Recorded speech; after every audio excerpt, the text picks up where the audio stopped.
tous, bienvenue, mesdames, messieurs. Promotion des femmes au sein des partis politiques. Pour nombre d'observateurs, les municipales et communales du 17 mai, quoique tenues contre vents et marées, étaient un baromètre parmi tant d'autres pour apprécier la portée de la lutte menée, tambour battant, avec, pour engagement ferme, plus de place aux femmes au niveau des instances décisionnelles. À l'arrivée, les 77 maires élus et désignés comptent en leur sein 4 maires femmes, contre 2 pour l'ancienne, par la suite 3 finalement. La barre des 5%, mesdames, messieurs, jamais atteinte, les désormais. Représentativité des femmes dans l'arène politique au Bénin. Une aube nouvelle pour la jeune féminine. Tel est le thème en débat ce jour. Et sur ce plateau, en notre compagnie, une dame qui reste résolument très engagée dans cette lutte pour l'émancipation de la femme, la parole à la femme, le droit à la femme, l'égalité. Et que c'est Jean Corel nous en dira un peu plus, sa satisfaction ou sa déception. Miguel Huito, c'est son nom, juriste spécialiste des droits humains. Elle est la présidente de l'ONG RHP. Miguel Huito, bonjour. Bonjour. Merci de répondre à notre invitation. Le plaisir est pour moi. En face de vous, pour nous accompagner, Marcel Zoumenou. Il n'est plus à présenter, journaliste analyste. Il est l'assistant du directeur de publication de la Nouvelle Tribune. Des questions de genre, il a son regard là-dessus.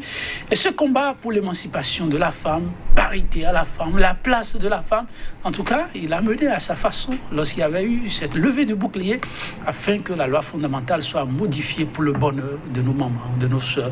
Et que sais-je encore, Marcel Zoumenou, bonjour. Bonjour. Pour certains, est au bilan, mais est-ce vraiment le moment de le faire? En tout cas, à partir de ce qui s'est fait ces derniers jours, il y a déjà de la matière. Ensemble, on appréciera. Installation des maires, 4e mandature à l'ère de la décentralisation. Depuis quelques jours, on peut assister ou associer. Voilà le thème des associés, surtout visage et nom aux 77 communes concernées. 5,19%. C'est la part qui est revenue aux femmes après répartition des sièges. Parole à qui devra sur ce plateau? Madame Miguel Huito, Franco, bonjour. Bonjour. Voilà, des femmes ont rêvé gros cette année. On en a vu même qui ont demandé à ce qu'on ait 30% de femmes, c'est vrai. Mais pour une fois, cette barre que les femmes ont vue de loin, éloignée pendant longtemps et qui était comme un spectre, finalement franchie de 3, 2, 3, 4. On est désormais à 4, à 5%, 5,19%. Il y en a encore en addition. Alors, à l'arrivée, quel est votre regard? Alors, j'ai honte. Non, vous n'avez pas commencé par un mot comme celui-là. J'ai honte pour ma nation. J'ai honte parce que la décentralisation, le Bénin a emprunté son chemin depuis l'an 2002. Nous sommes en l'an 2020. La première mandature, si mes souvenirs sont bons, nous avait donné 2 femmes maires. Entre-temps, nous sommes passés à 1 femme maire. Nous sommes revenus à 1 et par la force des choses, ça s'est terminé. Et donc la mandature échue a fini avec 3 maires. Et aujourd'hui, nous en sommes à 4. 4 maires femmes sur 77. Avant d'en arriver à 4 maires femmes, vous dites pas la force des choses. Oui. Vous êtes d'avis que l'utilité, un peu l'accompagnement des acteurs politiques, on serait parvenir à ces 3 femmes pour la mandature sortante? Je dois simplement dire que ce sont les rapports de force qui nous ont conduits à avoir 3 femmes au niveau de la mandature échue. Tout simplement parce que si la volonté était présente, au début de la mandature, on n'aurait pas eu 1 femme maire. Et je le disais tout à l'heure, je suis, j'ai envie de dire, déçue. Mais je dois dire que mon cœur saigne.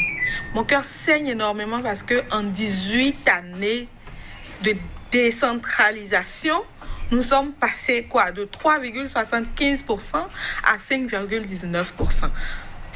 À ce rythme-là, je crois que même au temps de mes petits-enfants, on n'atteindrait pas la barre des 30%. Et c'est d'ailleurs pour ça que mon cœur saigne. Cela dit, je voudrais dire ma satisfaction parce que j'ai vu beaucoup de femmes au cours de cette élection engagées déjà dans le processus des élections communales et municipales du 17 mai dernier. J'ai vu énormément de femmes d'un certain âge, mais en même temps de jeunes femmes compétentes qui en avaient dans la tête, qui ont manifesté le désir d'être dans ce processus-là. Est-ce qu'il faille attribuer ces 5% aux hommes politiques exclusivement? Je pense que non, parce que nous n'avons pas cessé de tempêter. Il y a eu tellement de plaidoyers depuis des années pour que les femmes puissent voir s'exprimer l'article 26 de la Constitution du Bénin, révisé ou pas, parce que ça reste, la substance, elle est toujours là. Donc, de voir s'exprimer cet article-là dans le sens de pouvoir faciliter la jouissance de ce droit qu'est la participation politique des femmes aux instances de prise de décision. Et donc, d'une certaine manière, je me réjouis de voir que l'engagement, parce que ça faisait partie des diagnostics, de dire il y a quelques années que, oui, vous criez, il faut que les femmes accèdent aux postes de décision et tout, qu'elles soient nommées, mais est-ce que ces femmes en ont dans la tête? Ça, c'était la première question qui revenait souvent. Et la seconde, c'était de savoir si ces femmes avaient la volonté d'aller vers la chose politique. Je crois que il n'y a plus de débat sur ces questions-là. On a suffisamment de preuves que nous avons des femmes vaillantes, des femmes intellectuelles et en même temps qui travaillent à se mouler dans le système politique, parce qu'une chose est d'être intellectuel, une chose est d'en avoir dans la tête, mais une chose est aussi de pouvoir faire le jeu politique. Et je pense que c'est tout ça mis ensemble qui a qui a semblé faire bouger les lignes. Elles n'ont pas encore décollé ces lignes-là. Elles ont juste bougé, j'ai envie de dire, d'un petit centimètre. Et je veux espérer que, par la force des choses, comme on l'a vu lors de la mandature passée, que certains maires, hommes, puissent se voir dessaisir leur place. Quel rêve. Ils entendent, ils sauront jouer à fond leur partition pour ne pas perdre leur fauteuil. Alors, Marcel Zoumenou, est-ce qu'en prenant du recul, les questions de bâtir la cité avec un visage aussi féminin, parce que beaucoup d'études l'ont déjà prouvé, une femme à un poste de décision, c'est toujours un plus en termes de questions de développement. Et parler de décentralisation, c'est d'abord une question de développement. Alors, lorsque l'on a souhaité pendant longtemps dépasser la barre de 2-3%, qu'aujourd'hui on est à 5%, quel est le regard du professionnel des médias, mais aussi le défenseur des intérêts de la communauté que vous êtes? Merci. Oui, défenseur des intérêts de la communauté, cela ne veut pas dire forcément défenseur des intérêts des femmes, même si par ailleurs je défends sur d'autres sujets, je défends très bien les femmes. Non, je crois que la première chose et la première leçon que j'ai tirée, c'est que il manque de sincérité dans le discours politique. Je vais commencer par vous donner un exemple qui m'a marqué. En 2007, je me rappelle très bien, il y avait une élection, des élections législatives. J'étais allé voir un ami qui se préparait pour être candidat pour les élections législatives dans une des nombreuses circonscriptions du pays. Et il avait fait rédiger par l'un de ses collaborateurs sur un bout de feuille des tests qu'il apprenait à bûcher comme un enfant de l'école primaire. Et donc, sur le papier, j'ai pu lire que, quelque part, il disait, voilà, et si vous votez pour moi, surtout vous les femmes, je ne peux rien faire sans vous, vous êtes le sel de la vie, vous êtes, sans vous, rien ne peut être fait. C'est à peu près ça, je paraphrase ces mots. Et puis, il y a une autre phrase, il y a plusieurs phrases qu'il avait écrites, et donc je crois qu'il avait un peu de problème à mémoriser, donc il apprenait à bûcher ça, pour pouvoir aller et rendre devant les assemblées de femmes. Et j'ai été surpris de le voir bûcher des choses pour un homme de cet âge. Je lui ai demandé, mais pourquoi vous gênez? Il dit oui, parce que c'est les discours qu'il faut tenir sur le terrain pour que les gens votent pour toi. Quand vous allez aux élections, c'est propos, je le dis presque mot pour mot. Si vous allez aux élections, vous devez apprendre des choses pour faire plaisir aux femmes, pour faire plaisir aux hommes, aux jeunes, pour montrer que vous êtes leur candidat et pour montrer à la population de façon générale que vous irez pour défendre leurs intérêts. Et donc, je lui ai dit, mais ah bon, et donc c'est ça? Il dit, oui, Il dit, Marcel, ne sois pas naïf, tous les hommes politiques apprennent ces discours juste pour faire plaisir. Mais en réalité, personne ne pense à ça. En réalité, personne ne pense à ça. C'est vous qui complétez ou bien c'est... Non, c'est ce qu'il me dit. J'ai dit, bon, il dit, mais quand même, tu n'es pas naïf pour croire que moi, je me gêne, je dépense mon argent pour aller là-bas, c'est pour aller défendre les femmes. Tu me connais, non, je ne peux pas. Alors, j'ai pris cet exemple pour dire, en réalité, le discours politique n'est pas un discours sincère. Ça veut dire quoi? Ça veut dire que les femmes devraient tirer leçon de ça depuis. Parce qu'on a vu ici, j'ai bonne mémoire, si ce n'est pas le chef d'État, mais c'est quand même des gens très bien placés dans le dispositif politique qui sont venus nous dire qu'on doit réviser la Constitution pour permettre d'avoir un pourcentage donné de femmes, pour permettre aux femmes d'avoir accès aux postes de décision. Joël, je sais que tu te rappelles de ces discours qui ont eu cours par ici il y a quelques mois. Et puis quelques mois, la première élection à laquelle les mêmes qui ont dit que nous devons réviser la Constitution pour ça, la première élection dans laquelle ils devraient donner ce bon exemple pour montrer qu'ils sont sensibles aux femmes, nous avons vu ce qui s'est passé sur les listes. Parce que si on a eu ces statistiques que Mme Couteau vient de dire ici, c'est parce que les femmes n'ont pas été positionnées en conséquence sur les listes. Non seulement elles n'ont pas été positionnées en conséquence, mais elles n'ont pas été bien positionnées. Alors, pour tirer, pour dire quelque chose, pour finir en introduction, je dirais que si les choses doivent changer réellement, c'est aux femmes elles-mêmes de prendre les responsables. Si elles attendent les hommes politiques, je viens de vous démontrer que eux tous apprennent ça à la maison comme discours de campagne pour faire plaisir. Et donc, quand ils viennent sur la place publique, ils disent ça, les femmes. Donc, les femmes doivent comprendre qu'elles doivent prendre leurs responsabilités et s'organiser. Je connais beaucoup d'organisations de femmes qui font ce combat depuis des années ici dans ce pays, mais depuis un certain moment, je n'ai plus entendu leur discours. Je ne sais plus exactement si ces organisations sont toujours dans le combat, mais je crois que c'est un combat qui est très important parce qu'on a 52% de femmes et il est inadmissible que pour 52% de femmes, on nous brandisse 5%. Voilà, comme une fierté.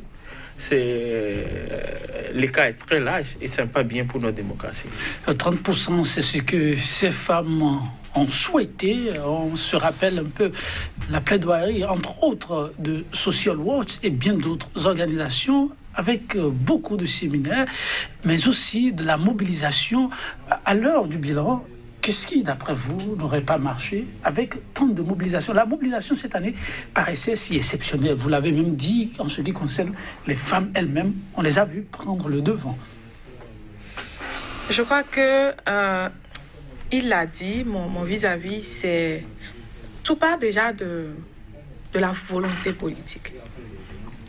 Et moi, je pense que je l'ai dit à qui voulait l'entendre quand on brandissait comme argument de pouvoir permettre aux femmes de jouir de leur participation citoyenne, précisément politique, en touchant à la loi fondamentale. Je disais à qui voulait l'entendre, je ne suis pas convaincue.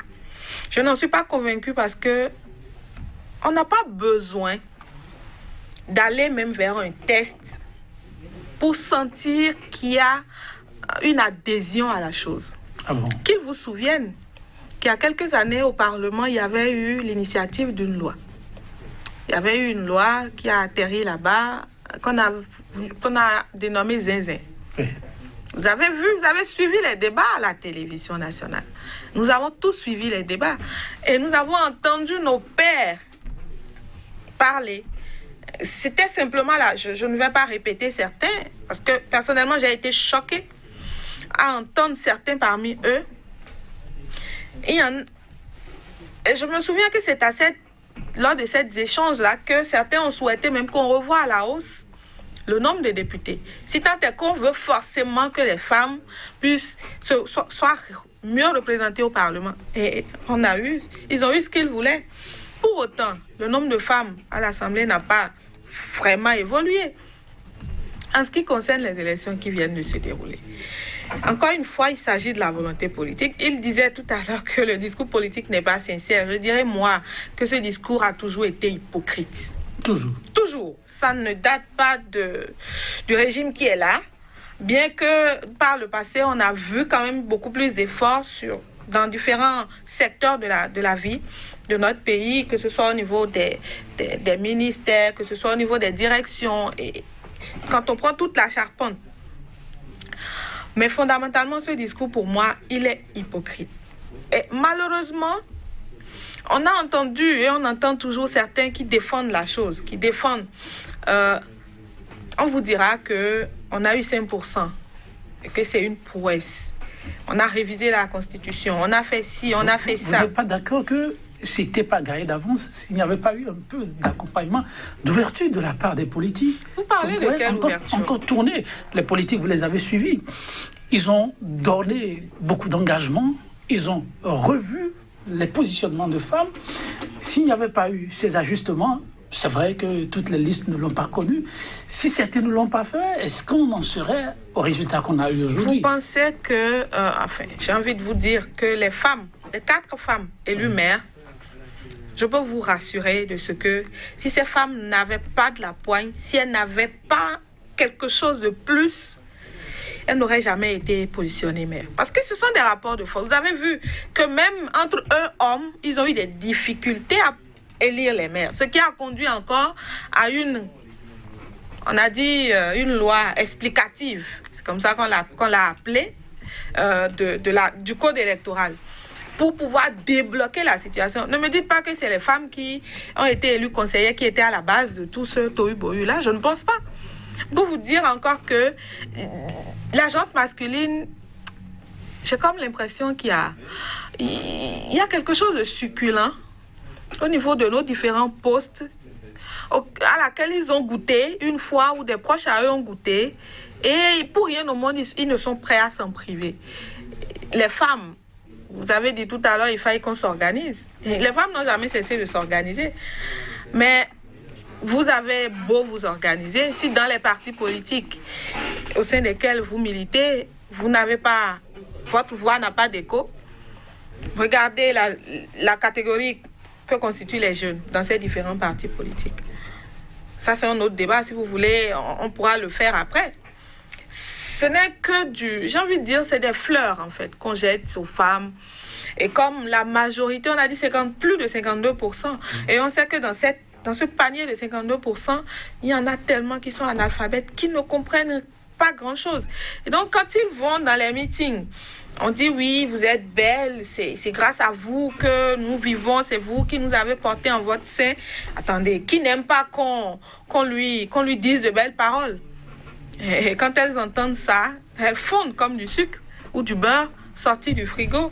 Malheureusement, dans beaucoup de communautés, encore une fois, les femmes, pour aller voter, votent ce que leurs époux leur disent de voter. Enfin, pour qui les époux leur demandent de voter.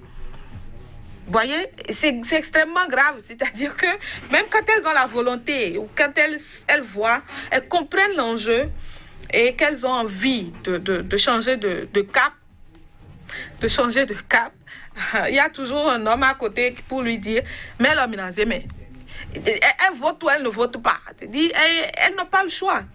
Quand elle ne vote pas et qu'elle rentre, elle dit que c'est pour cette personne qu'elle a voté. Parce qu'elle ne veut pas avoir des problèmes chez elle. Vous voyez, c'est tellement complexe. Alors, quand je vous suis, je dis, tout est encore possible. Et une fois encore, si les femmes le veulent, je peux me tromper. Je prends 2 éléments que vous avez sortis. Vous parlez de ces femmes qui occupent aujourd'hui ces fauteuils de maire.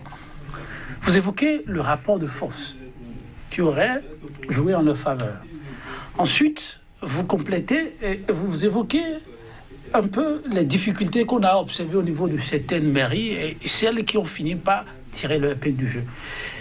Et enfin, l'impact des valeurs communautaires, l'influence certains autres, qui peuvent amener les femmes, quoique éclairées, à faire autre chose que ce que leur dit leur conscience. C'est ça. On sait qu'elles sont, au nombre en tout cas pour la population béninoise, c'est plus de 50% de la population.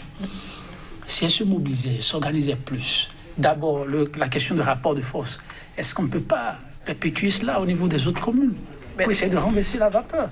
Je crois que d'abord, on s'est toujours trompé quand on parle des 52% et plus. Et comment ça? Pourquoi? Parce que les 52% et plus dont on parle généralement, c'est les personnes de sexe féminin. Et on n'enlève pas souvent le pourcentage de mineurs femmes qui n'ont pas la capacité, qui n'ont pas la possibilité de voter. Et donc, quand vous enlevez ça, vous voyez un peu ce qui reste, vous enlevez ça, mais faites de même aussi pour les hommes, pour qu'on ait des statistiques vraiment réelles. Vous voyez, on s'emballe souvent dans le débat sur ces questions-là. Et généralement, tout de suite, on dit on est 52%. Si tout le monde, la petite fille qui a 1 an, je ne sais pas quel combat politique elle peut faire ou elle peut mener. Venons-en maintenant enfin, on ne va pas donner de pourcentage parce qu'on n'a pas mené des études, ni on n'a pas fait de recensement. Mais cette petite marge-là de femmes ayant 18 ans et plus, éclairées ou pas, comment est-ce que ces femmes peuvent s'organiser? Je vais vous donner un petit exemple. Oui. Un homme politique me disait il y a quelques mois de cela, enfin, il a une renommée, je ne sais pas si c'est tous les hommes politiques qui ont cette renommée, je ne vais pas l'affirmer ici, mais il a beaucoup de femmes dans sa gibecière, je le dis ainsi. Et à moi de lui demander, mais qu'est-ce que vous y gagnez? Il m'a dit, mais attends, c'est de l'électorat. Tu vois toutes les familles qui sont derrière ces différentes femmes-là, quand je descends, je les mets bien, je fais ce qu'il faut faire. Bien que ce soit des femmes, attends, moi je suis un homme, si une femme est candidat en face de moi et qu'on descend dans la localité, elles n'ont pas le choix.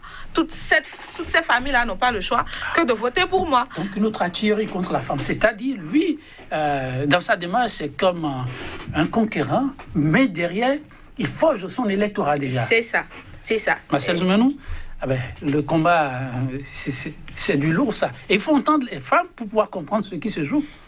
Tout à fait, je suis d'accord avec Madame Feto sur tout cela, mais moi je voudrais aller sur nos terrains. Je crois que il y a un peu de... Est-ce que je vais appeler différence? Non, mais je crois que le travail de la formation civique des femmes, pour moi, ça reste.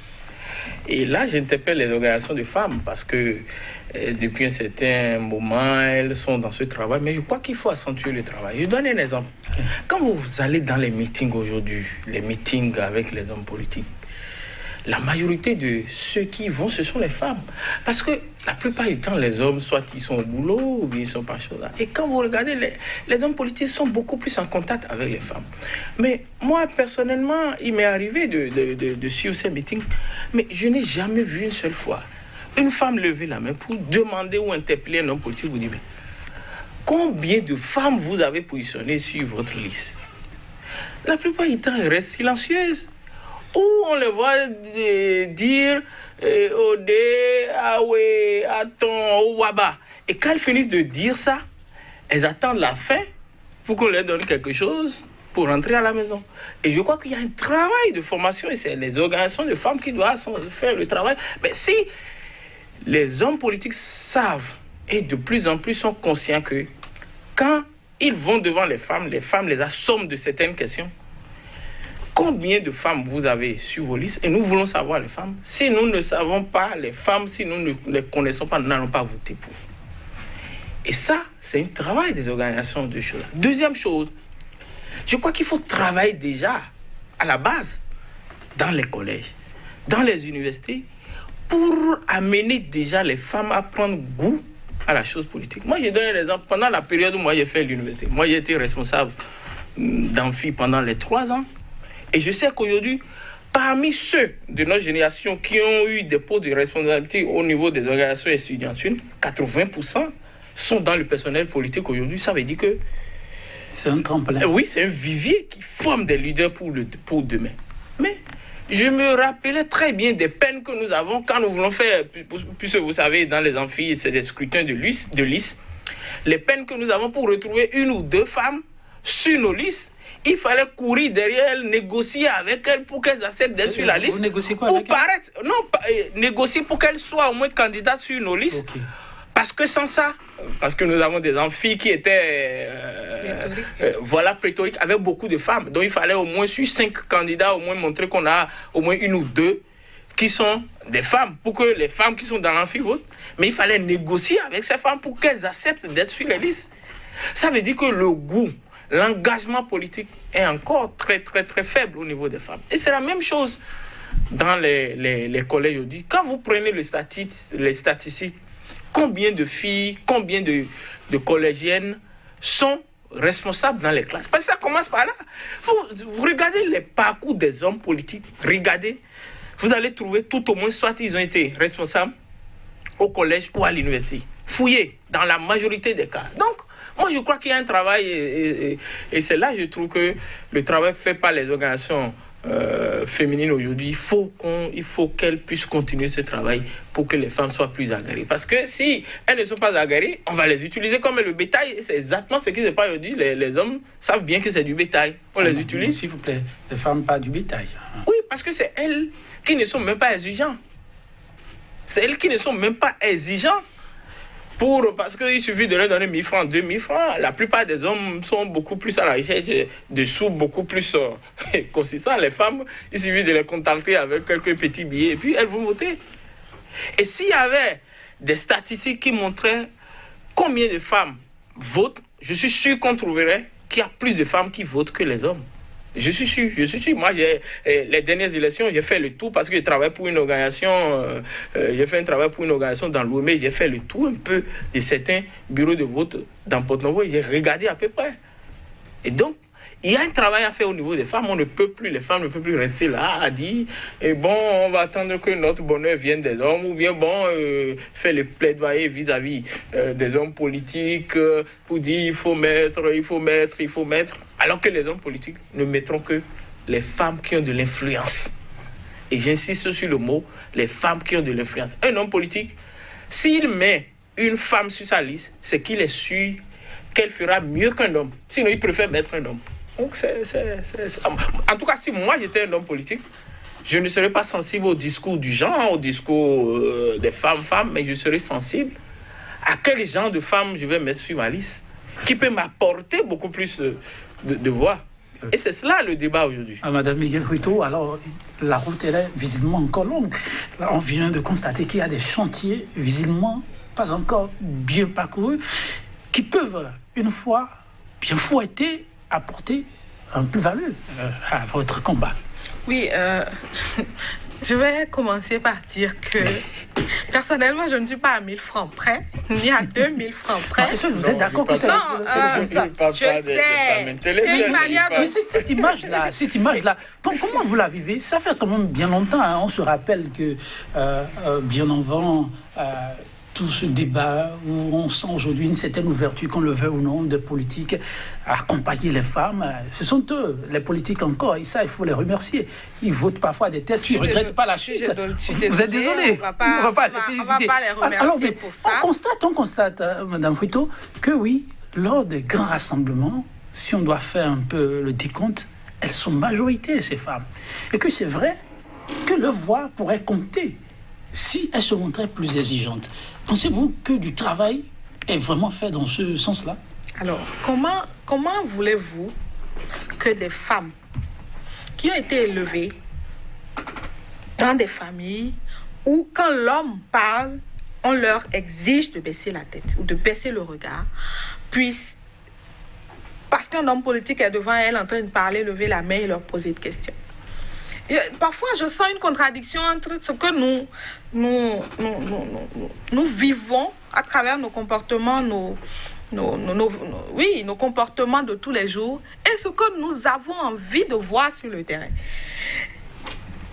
Les écoles, les lycées, les universités, tout part de l'éducation. Si dans ma maison, je n'éduque pas mon enfant garçon et mon enfant fille, de sorte à ce que la fille sache qu'elle a le même potentiel que l'enfant garçon, demain quand elle sera quelque part et que des hommes, parce que peut-être un peu influents ou parce qu'ayant un peu d'argent, lèvent la voix, elle va se cacher. Et si je n'éduque pas mon enfant garçon à tolérer la présence de sa sœur femme ou de sa de sa concitoyenne, je vais dire femme, il y a un problème dans la société plus tard. C'est-à-dire que vous ne pouvez pas planter du maïs, semer des graines de maïs et vouloir récolter de la banane plantée demain. Ce n'est pas possible. Et donc, cette responsabilité, elle nous est imputable à tous, à vous, à nous, aux hommes politiques. Et les hommes politiques, ce sont d'abord des gens du peuple. Ce sont d'abord des pères de famille. Ce sont d'abord des époux. Et figurez-vous que malheureusement, dans leur rang, il y a des gens qui, pour la plupart, sont intellectuels, mais c'est eux qui interdisent certaines choses chez eux. Comme quoi? Comme quoi, elle est fille peut-être, mais elle n'a pas à être dehors après une certaine heure. Hein. Le garçon, il peut. Ça part de ces tout petits détails. Et quand la petite fille perd l'estime d'elle-même ou n'arrive pas à trouver l'estime d'elle-même depuis le bas âge, accompagnée dedans, au bout d'un moment, elle va carrément dans le décor. C'est-à-dire que pour elle ne peut rien faire. Sa responsabilité dans la société se résume à être au foyer, trouver un petit boulot. Et mieux, quand vous êtes femme, jeune femme, que vous avez la chance d'être scolarisée, vous avez le CEP, vous passez au BPC, c'est pas la grâce que vous allez à l'université. Il y a quelque temps. Si à l'université... Les choses ont évolué. Pas pour autant, hein. Pas pour autant. C'est à Cotonou et environ que vous ressentez vraiment cela. Mais quand vous allez au-delà de ces limites-là, le problème est toujours présent. Peut-être que ce n'est pas dans la même ampleur qu'il y a quelques années, mais c'est toujours présent. Vous voyez, et quand vous allez à l'université, tout de suite, on commence par vous dire, oui, tu es à l'université, tu as fait une année, 2, tu vas en licence, en master, et puis tu continues, on te demande, mais attends, toi, tu ne veux pas te marier, tu ne veux pas avoir des enfants, on est quand même dans une société, et vous voyez, parfois, c'est des éléments qui ne vous motivent pas ou ne vous encouragent pas à aller de l'avant. Et quand vous vous entêtez, parfois, vous êtes traité de rebelle dans votre propre famille. Et mieux, quand vous allez, vous avancez et que vous voyez que dans ces milieux-là, ce n'est rien que des femmes. Il a dit tout à l'heure, elles chantent au dé, au wéaton. Ouais, bah. Ce que vous semblez ignorer ou ce que vous semblez perdre de vue, c'est que il y a beaucoup de communautés où les femmes, quand il y a un meeting quelque part et qu'elle n'y va pas, c'est son homme qui lui demande « Ah bon? » Elle n'y va pas seulement, pour écouter le discours politique. Non, elle y va parce que, peut-être qu'elle est dans un creuset où elles ont l'habitude de chanter, où on loue leur service. Ou alors, elle y va parce que, déjà que généralement, ça a toujours été le cas. Et les hommes... Pour nos téléspectateurs qui ne comprennent pas forcément le vernaculaire... Oui, c'est pour dire que si tu vas au meeting politique, tu te retournes jamais bredouille. Il y a toujours un petit billet de 1000 francs ou de 2000 francs qu'on a vu de par le passé. Hein. Certains, on a ouï dire que les élections communales passées, la stratégie a changé ou aurait changé. On n'a pas vu, mais tout porte à croire que ça n'a pas totalement disparu. Et vous voyez, quand elle y va. Vous pensez qu'une femme qui est autonome financièrement, qui est à l'aise, qui a à manger, et dont les enfants sont à l'aise, ira s'asseoir à un meeting politique où elle vient s'asseoir à 18h. On a annoncé l'homme politique pour 18h. Elle vient s'asseoir. Elle est peut-être là depuis 16h30, 17h. Et cet homme politique se pointe à 23h ou à 0h. Va rester là, parler, partir, lui donner 1000 francs, 2000 francs. Vous pensez que les femmes ne s'aiment pas? Je pense qu'elles s'estiment pour pouvoir accepter, faire ce genre de sacrifice pour des miettes. Pour moi, c'est des miettes. Les femmes sont simplement des victimes. Elles sont victimes de notre système, tout simplement. Marcel Zoumenou, visiblement, il y a de la pertinence aussi. Les hommes sont une fois encore interpellés, de la base jusqu'au sommet. On fait comment? Parce que tout le monde est conscient que leur contribution sera de taille pour le développement de la société. Pourquoi continuer à jouer à de l'hypocrisie? Il a mis le doigt sur un certain nombre de leviers là. Oui, tout à fait, qui sont des choses qu'on connaît, qui sont soit des pesanteurs culturels et puis des pesanteurs sociaux qu'on connaît très bien. Le pouvoir d'achat, oui, je suis d'accord. Les pesanteurs sociologiques, oui, la femme qui n'est jamais considérée au même pied de l'égalité. Mais je crois que c'est ça que je dis, oui, on connaît ces choses. Mais on ne peut pas rester tout le temps là à dire que c'est ça qui crée ça. C'est ce que je dis. Je veux qu'on évolue dans le débat. Je veux qu'on puisse changer la mentalité. Mais c'est pour évoluer que nous vous demandons de changer le mode, l'éducation à la base. Oui, et encore ce rôle vous incombe, vous. Je suis désolée. Vous voyez, c'est cette posture-là. Oui. Ces genres de postures aussi nous conduisent dans le gouffre. Parce que dans un foyer ou dans une famille, quand on met un enfant au monde, mais attendez, je ne suis pas la seule à avoir mis l'enfant au monde. Ce n'est pas par magie que j'ai conçu. J'ai conçu parce que un monsieur et moi, nous nous sommes souris un jour, nous nous sommes regardés et que nous sommes allés en union. Au nom de quoi est-ce qu'au XXIe siècle, on continuera de dire qu'il est de la responsabilité, que l'éducation des enfants relève de la femme? Attends, nous sommes deux. Et mieux, vous savez que les contextes ont évolué. De sorte à ce qu'aujourd'hui, les femmes ne sont plus tout le temps à la maison comme on l'observait. La vie devenant de plus en plus chère, vous sortez, nous sortons aussi.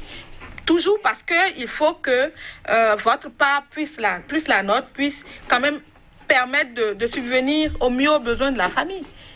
Et donc, il faut qu'on trouve un juste milieu. Vous ne pouvez pas tout le temps jeter le panier sur notre tête, je suis désolée. Au bout d'un moment, vous allez nous éreinter.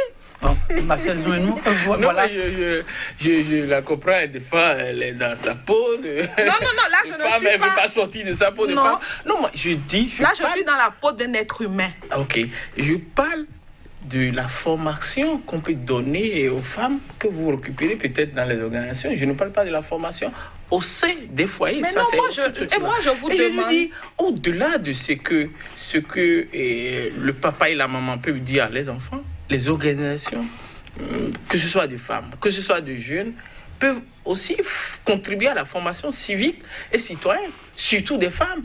Et c'est ça qui manque. Ce que je dis, ce n'est pas beaucoup de choses. Il faut que les femmes puissent comprendre certaines choses.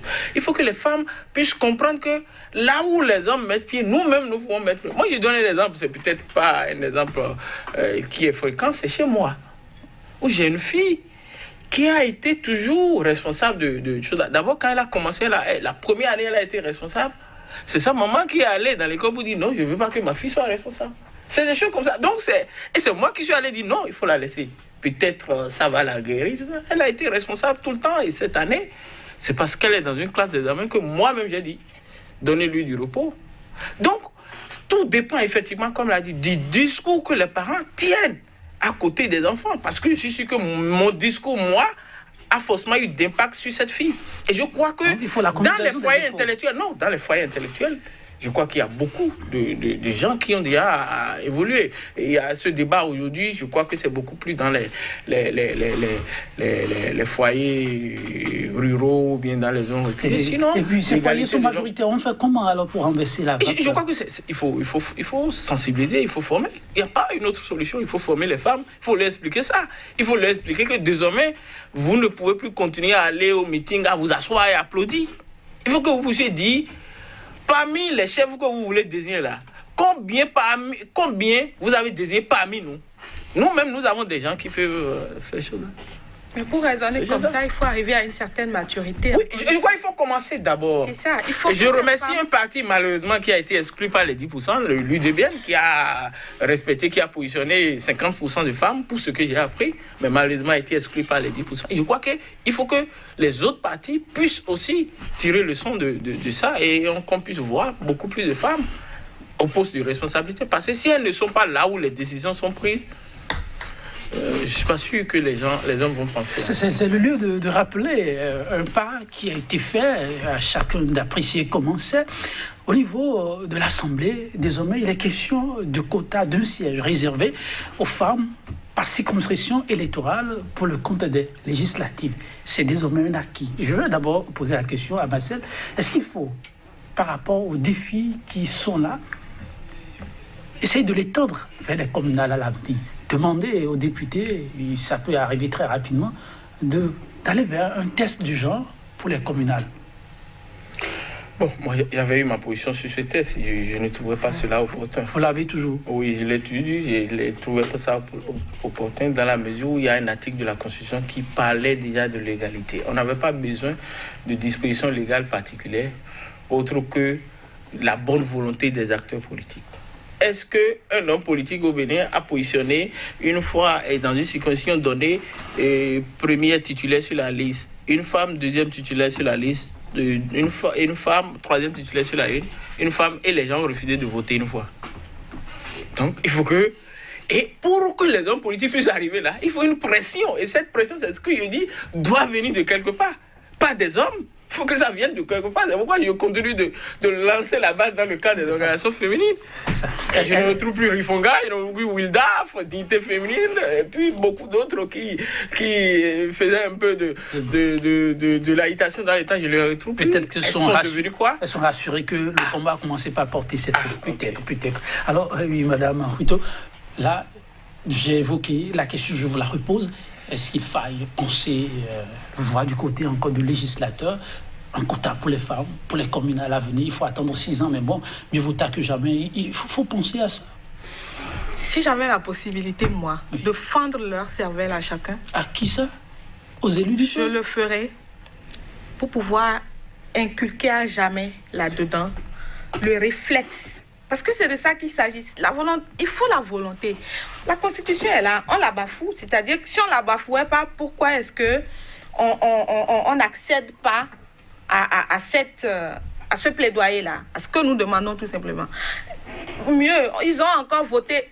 Attendez, on ne va pas voter des tests. Je sais que, et ça c'est le lieu de saluer les députés qui sont là actuellement. Je sens depuis leur installation une certaine célérité, une certaine envie de légiférer, de travailler pour nous, pour la nation. Et ça, c'est louable. Hein.